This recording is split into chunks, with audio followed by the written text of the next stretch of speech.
آپ کے دربار میں نا آپ کے ایک مرید تھے، بڑے غریب تھے، بیٹھے ہوئے تھے، ایک تاجر آیا، اس نے آ کے نا آپ کے مرید کا گریبان پکڑا آپ کے سامنے، وہ کہنے لگا میرے پیسے کب دے گا؟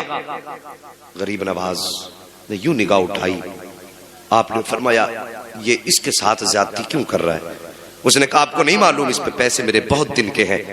آپ نے اپنے مرید کی طرف دیکھا، اس کی آنکھ میں آنسو تھے، رو کے کہنے لگا غریب نواز غربت ہے، تنگ دستی ہے، بچوں کا گزارا مشکل سے ہوتا ہے، اس کا قرضہ کیسے دے پاتا، میں چاہتا ہوں مجھے کچھ مہلت دے دی جائے۔ آپ نے فرمایا چل میرے کہنے پہ اسے کچھ مہلت اور دے دے۔ اس نے کہا نہیں آج تو پیسے لے کر کے ہی جاؤں گا۔ اتنا کہا تھا میرے غریب نواز کو جلال آیا، یوں جیب میں آپ نے ہاتھ ڈالا، ابھی آپ نے جیب کے چند سکے ڈالے تھے، اللہ نے اپنے خزانوں کے دروازے کھول دیے، جہاں چند سکے پڑے تھے وہاں سونوں کے سکے کے ڈھیر لگنے شروع ہو جاتے ہیں۔ اس کے بعد غریب نواز کہتے ہیں اٹھا لے جتنا تیرا پیسہ اس پہ بنتا ہے۔ اللہ اکبر، انہیں اپنے مریدوں کا کتنا درد ہے۔ تمہیں کیا لگتا ہے جو دربار میں بیٹھے ہوئے مرید کی رسوائی کا وارہ نہیں کر سکتا تو وہ اس مجھولے کے اندر راجا کے مزرے مجھولے میں آ کر کے رہنے والے غریبوں کی رسوائی کیسے گوارا کر سکتا ہے؟ اللہ اکبر، ہم بھی تو ان کے منگتے ہیں، ہم بھی تو ان کے چاہنے والے ہیں۔ غریب نواز کے غلاموں کو کوئی دھوکہ نہ دیا کرے، کوئی دھکا نہ دیا کرے، انہیں ستایا نہ کرو۔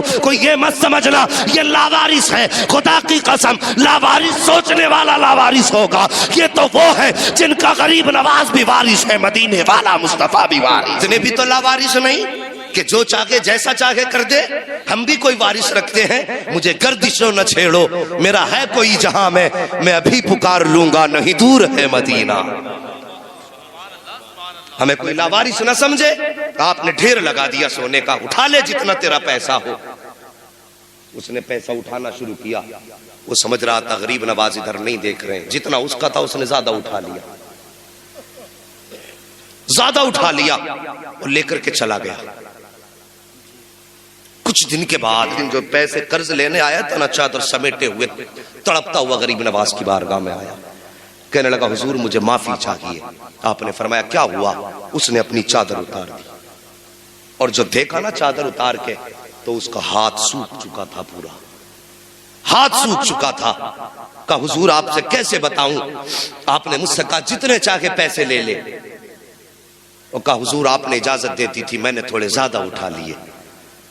تو غریب نواز کہتے ہیں سن، یہ پیسے اٹھانے کی وجہ سے نہیں سوکھا، ہماری چوکھٹ سے تو دریا بہائے جاتے ہیں۔ ہم ایک ایک دو دو سکوں کی گنتی کب لگاتے ہیں، وہ ہم تجھ سے چند ٹکوں کے بدلے میں تیرا بدن چھینیں گے؟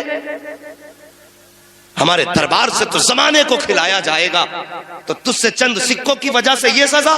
کہا حضور پھر کیا؟ کہا تو نے اللہ کے محبوب کے امت کے ایک ولی کا گریبان پکڑا تھا، اسی کے بدلے میں اللہ نے تیرا ہاتھ سکھا دیا ہے۔ کہا خیریت چاہتا ہے تو جہاں بھی وہ ملے اس سے جا کے معافی مانگ لے، اگر اس نے معاف کر دیا تو کچھ سدھار آ جائے گا۔ اللہ اکبر، اتنا سنا چادر لپیٹی، اور وہ میرے غریب نواز کا مرید اپنے بازار میں اپنے کام میں مصروف تھا، یہ گیا، اس نے جا کے چادر پھینکی اور قدم پکڑ کے اللہ والے کے رونے لگ جاتا ہے۔ جب رویا کہتا ہے حضرت معافی چاہتا ہوں، مجھ سے خطا ہو گئی ہے۔ جب اس نے اتنی بات کہی بازار کے لوگ اکٹھا ہو گئے، وہ بھی جمع ہے جن کے سامنے گریبان پکڑا تھا، اور آج وہ بھی ہے جنہیں اس کہانی کی خبر نہ تھی۔ جیسے اس نے پیر پکڑے ہیں اور پیر پکڑنے کے بعد کہا تھا خطا ہو گئی معاف کر دے، آپ نے اس کو پکڑ کے اٹھایا اور فرمایا یاد رکھ اللہ کے بندوں پر کبھی ظلم نہیں کرنا چاہیے، جب میں نے تجھے معاف کیا ہے خدا بھی تجھے معاف فرما دے۔ اتنا سننا تھا، گردن اٹھا کے کیا دیکھتا ہے؟ یہاں بھی ہاتھ ٹھیک ہو گیا ہے، اور دوڑا غریب نواز کی بارگاہ میں، کہتا حضور اب میرا ہاتھ ٹھیک ہو گیا ہے۔ آپ فرماتے جا واپس چلا جا۔ اس نے کہا حضرت اب صرف ہاتھ ٹھیک ہوا ہے تو ہاتھ لے کر تھوڑی جاؤں گا، اب تو اجازت دے دو اس ہاتھ سے ساری زندگی تیری جوتیوں کو صاف کر کے گزارو۔ واہ واہ واہ، سبحان اللہ سبحان اللہ، واہ اللہ اکبر۔ پھر میرے غریب نواز نے ایک نگاہ ڈالی، اس کو بھی ولایت کی معراج عطا فرما دی۔